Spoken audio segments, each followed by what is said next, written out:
One of the most common questions that we get is how do I lay sod? There's two different scenarios for laying sod. Sometimes you're laying sod on a new home that is bare dirt, and that is the easiest situation to lay new grass in. All you have to do is make sure that the ground is nice and level and raked out smooth and free of debris and weeds. And then you just simply lay the 16 by 24 inch pieces of grass down on the ground, and just like tile.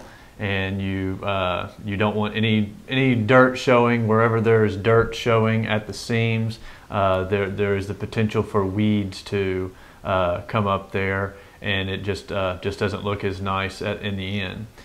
The little bit tougher scenario is when you're trying to replace grass that is gotten full of weeds, or there is existing grass there, whether it be weeds or you just want to change the variety of grass that's there.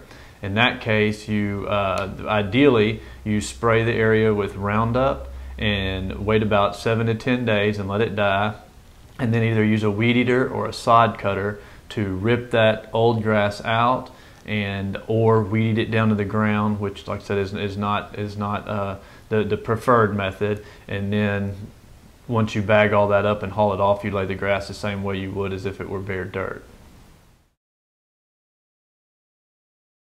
A lot of people ask, and some people, well, do we need to till it up? And that is usually not the case. Most people don't want to spend the money, first of all, to do that. And ideally what you would do is, probably in these new houses, there's so much junky dirt there that's full of, it's mostly just sand, or it's not good dirt to begin with, it's hard clay. You would take 4 to 6 inches out and bring in good topsoil.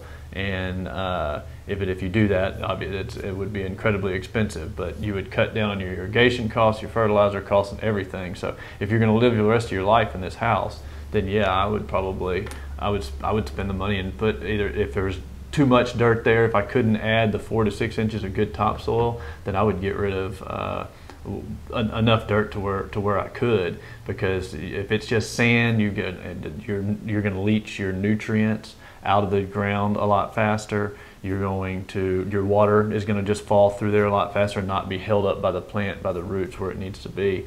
And so you increase all those costs over the life of it. But upfront costs, it's incredibly expensive to, even in just a brand new home, to go in there, scrape dirt out, bring it all down 4 inches so it's nice and uniform with all your concrete and everything and your flower beds, and haul that dirt off, and then bring in a dump truck load or whatever of dirt, because 4 to 6 inches over a whole yard is a lot of dirt.